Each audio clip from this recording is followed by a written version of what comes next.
Muy buenas noches, bienvenidos a su programa Índice Económico. Soy Marilena Vega, gracias por acompañarnos y saludo como todos los miércoles y con mucho gusto a Darío Celis. Darío, muy buenas noches. ¿Cómo estás, Marilena? Muy buenas noches. Buenas noches, Rogelio.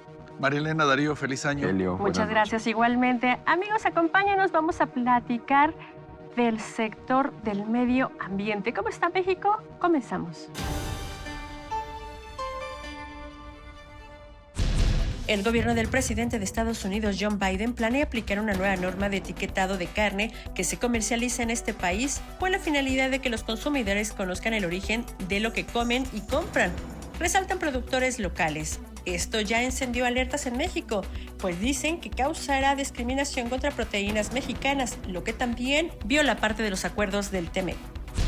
El suministro de chips para computadoras en Estados Unidos ha caído a niveles alarmantes, lo que hace prever el cierre de fábricas, así lo informó el Departamento de Comercio. Las empresas que usan semiconductores tienen menos de 5 días de inventario, una fuerte caída frente a los 40 días en 2019, eso según una encuesta del departamento a 150 empresas. Con una inversión de más de $60 millones, la planta nueva ecológica de Tabasco comenzó este martes a ponerse en marcha con la colocación de la primera piedra en un proyecto que permitirá producir hasta 35,000 toneladas de material reciclado de grado alimenticio. México, a decir de muchos analistas, está empezando a quedar rezagado en materia de los compromisos adquiridos en cambio climático. Vean lo que le preparamos. Ante el aumento de la temperatura global y el alza, frecuencia y severidad de eventos climáticos catastróficos, desde 2012, México cuenta con una Ley General de Cambio Climático que revela su compromiso para alcanzar una acción colectiva que permita mitigar los gases de efecto invernadero en el marco del Acuerdo de París. Solo en 2020, nuestro país emitió 804 millones de toneladas de dióxido de carbono que representaron cerca del 1.3% de las emisiones globales. Y de no hacer nada para 2030, se proyecta que esas emisiones podrían crecer 23%.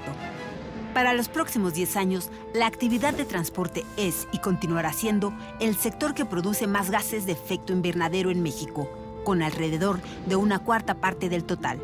De ahí que se tenga que avanzar hacia una transición energética basada en transporte más eficiente y limpio, además de otras medidas para proteger al medio ambiente, como es el reciclaje de residuos. Uno de los desafíos de la humanidad en un escenario pospandemia es hacer frente al tema del cambio climático. ¿Cómo está posicionado México de cara a una acción colectiva, una acción que debe involucrar a los países, a las empresas, a los individuos? Para platicar de este tema nos acompaña Sergio Escalera. Él es el presidente del Comité de Estudios para el Desarrollo Sustentable del Consejo Coordinador Empresarial. Sergio, muy buenas noches. Hola, ¿qué tal, Rogelio, Darío, Marilena? ¿Qué tal? Mucho gusto en estar con ustedes. Pues, ¿cómo ves posicionado a México de cara a este gran reto que es el cambio climático? Pues lo dijiste perfectamente bien, Rogelio, se trata de una acción colectiva. Este es un concepto clásico en el diseño de políticas públicas que habla precisamente de eso. Es algo en el que todos tenemos que contribuir y si no contribuyen todos, todos salimos afectados. México es parte del Concierto de Naciones y por lo tanto es miembro de estas organizaciones que buscan reducir o mitigar las consecuencias del cambio climático. Hemos asumido compromisos internacionales importantes recientemente, los compromisos de París que se firmaron recientemente y que establecen una línea de acción que aunque son voluntarios para países como México, países en desarrollo, pues son compromisos que se asumen de manera fehaciente a nivel internacional. Desde mi punto de vista, la ruta que ha seguido México recientemente, algunos cambios que ha habido en la política energética, algunos temas que tienen que ver con incentivar o no el uso de energías renovables, algunos temas que tienen que ver con la regulación ambiental, de gestión de residuos, me parece que no están apuntando de manera clara y directa hacia el cumplimiento de esos compromisos. Yo creo que esto requiere de una voluntad política, requiere de una asunción del compromiso y requiere de la conjunción de inversiones, de la participación de todos los actores del país. Y esto me parece a mí que podría mejorarse en muchos sentidos para cumplir esos compromisos. Todo depende de políticas públicas, es decir, ¿es el gobierno el único responsable con acompañamiento de las empresas los que van a incidir en una mejor sustentabilidad, o desde la trinchera de la sociedad, desde la trinchera de la academia, eh, hay también algo que podamos hacer para mejorar nuestro entorno? Sin duda, Darío. Es una acción colectiva, como decíamos, es una responsabilidad compartida. Sin duda, el sector privado, las empresas, hemos venido haciendo, creo yo, y estamos en camino de seguir haciendo lo que nos corresponde, me parece. Inversiones para tener, por ejemplo, metodologías para autogeneración, para contribuir más al desarrollo de las energías renovables. No solamente se trata del sector energético, hay, por ejemplo, en el sector de gestión de residuos, hay también un área enorme en la que podemos contribuir, y las empresas hemos venido participando de manera más franca en el tema de economía circular. Es decir, evitar que los residuos de los productos que se colocan en el mercado estén generando emisiones de CO2 equivalente para, digamos, incrementar esta situación de cambio climático. Y lo mismo pasa con el sector agropecuario y otros sectores. El sector académico, como tú bien dices, también contribuyendo con orientar las acciones y las inversiones. Los ciudadanos teniendo clarísimo qué es lo que tenemos que hacer, por ejemplo, en la gestión de residuos, separando los residuos en la fuente, los municipios con el manejo adecuado de estos residuos. En fin, son muchos los ejemplos, pero la conducción del gobierno, del marco regulatorio, el marco de incentivos, desincentivos, sin duda marca una pauta muy clara. Es decir, como un ejemplo muy directo, si tú vas a invertir en un esquema de generación de una fuente de energía renovable, pero tienes un desincentivo para hacerlo, véase como, por ejemplo, algún tipo de cambio de reglas del juego o algún tema fiscal, es posible que entonces seas más cauto al hacerlo y no seas tan decididamente, tan francamente, digamos, contribuyente a llevar a cabo los objetivos en el tema del cambio climático. Entonces, es un concierto, pero sí, sin duda, el director de la orquesta es el gobierno, y mucho depende de él la definición de este marco regulatorio y el marco institucional en el cual nos movemos todos los actores en este país. Recientemente, pues se promulga en el Senado una ley al respecto. ¿Cómo ves los alcances de esta nueva ley? Yo creo que es un buen inicio, es un buen cimiento. La economía circular es algo, digamos, de sentido común, algo conceptual, en vez de la economía lineal que habíamos seguido utilizando, que es utilizar, producir y descartar. Ahora lo que buscamos es tener estos ciclos en los cuales los productos, las materias primas, los elementos de la economía permanezcan como los ciclos, digamos, naturales de la naturaleza, como el ciclo del carbono, el ciclo hidrológico, que permanezcan el mayor tiempo posible dentro del sistema. El tener una ley que nos oriente hacia a la adopción de este tipo de economías es muy bueno. Sin embargo, faltan algunos bloques constructivos de este marco regulatorio, pero lo veo como un muy buen principio. Creo que en el tema, por ejemplo, de los plásticos, se ha avanzado también en un pacto que se suscribió para tener una mejor gestión de los residuos plásticos y toda la cadena de producción. Eh, Sin embargo, lo que falta en ocasiones en México es que las leyes se reflejen en la realidad. Es decir, que la fiscalización, la implementación de las leyes se lleve a cabo, y para eso se requiere un gran esfuerzo institucional por parte de los gobiernos. Es decir, que las leyes se apliquen, que las observemos, que se lleven a cabo, que se fiscalicen. Y eso todavía creo que está pendiente, no solamente en la Ley de Economía Circular, sino en muchos otros bloques regulatorios. Oye, Sergio, comentas obviamente la obligación o el compromiso que requiere el gobierno federal o los gobiernos estatales.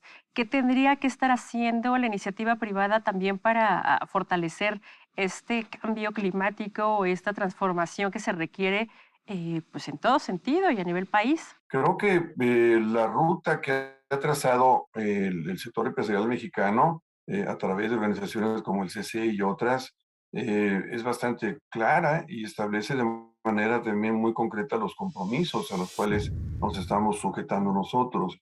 Es decir, el avance en la utilización de manera creciente de energías limpias, renovables, las inversiones que ha hecho el sector privado para tener esta, digamos, disponibilidad de energías, la forma en que hemos avanzado, por ejemplo, en materia de reciclaje.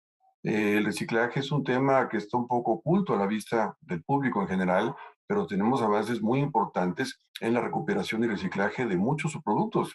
envases y embalajes, muchos productos que descartamos. Y esto va creciendo cada vez más. Nosotros hemos llevado a cabo inversiones importantes en todas estas áreas. Hemos tenido una ruta, digamos, autodefinida, con compromisos establecidos por nosotros mismos, no por una regulación externa, que están encaminados a contribuir a alcanzar estas metas. Nosotros pensamos que no se trata de un sacrificio, es decir, no estamos haciendo inversiones o gastos que nos van a resultar onerosos. No, estamos avanzando hacia la eficiencia, hacia tener un mercado mucho más claro, limpio, con consumidores más comprometidos, con productos que estén alineados con eso. Y en ese sentido, créeme que hemos avanzado mucho y podríamos avanzar todavía mucho más. Estaba recordando la entrada en vigor de la prohibición, por ejemplo, de los plásticos, los envases, las bolsas. Y mi pregunta iría en el sentido de, ¿eso ha servido de algo? ¿La gente está asimilando ya culturalmente la prohibición del uso de los plásticos? ¿Ha servido de algo? Y podríamos pensar en la prohibición de otro material que fuera contaminante. Nosotros creemos que las prohibiciones son una herramienta muy delicada y que deben de utilizarse de manera muy definida, muy selectiva, Darío. En cuanto a materias primas materiales, por ejemplo, creemos que prohibir algo se debe hacer con bases científicas, es decir, cuando algo tiene características tóxicas, nocivas, es decir, cuando hay un proceso en el cual determinas que ese material es negativo, nocivo, que tiene incidencias claras sobre la vida, sobre los ecosistemas. Cuando el impacto negativo de los materiales depende de cómo los manejamos, de cómo los gestionamos, pensando, por ejemplo, en residuos. Desde nuestro punto de vista, las prohibiciones no son la solución. Tiene que ver con una serie de procesos, con incentivos, desincentivos, para que se internalicen, digamos, estas consecuencias negativas potenciales que pueden tener los materiales. No podemos echarle la culpa, por ejemplo, a un material porque ese material está presente en los océanos. Creo que el manejo que hacemos de ese material es donde tenemos que incidir. Sin duda, tiene que haber incentivos o desincentivos. En la segunda parte de tu pregunta, pues sí me parece que los mensajes llegan al ciudadano de a pie, al consumidor. Sí, al final de cuentas, puede haber un resultado negativo, pero un positivo, en cuanto que hay una como conciencia de que hay un problema en el cual nosotros como ciudadanos debemos de contribuir, debemos de participar. Sin embargo, insisto, las prohibiciones nos parecen a nosotros que son una herramienta muy delicada y que generan consecuencias no previstas. Cuando tú prohíbes algo, algo surge por el otro lado y el problema de raíz no lo estás atacando debidamente, que es la gestión adecuada de los residuos de esos productos que se colocan en el mercado. Sergio, pues muchas gracias por acompañarnos esta noche en Índice Económico. Sin duda alguna, un reto importante el que tiene México enfrente, el de contribuir al combate al cambio climático. Que tengas un magnífico 2022. Muchas gracias, igualmente para ustedes y estamos a sus órdenes. Buenas noches. Pues todavía nos hace falta esa brecha para dar certeza jurídica en materia ambiental, que verdaderamente demos ese paso para seguir cumpliendo no solamente a nivel nacional, sino internacional, ¿no, Darío?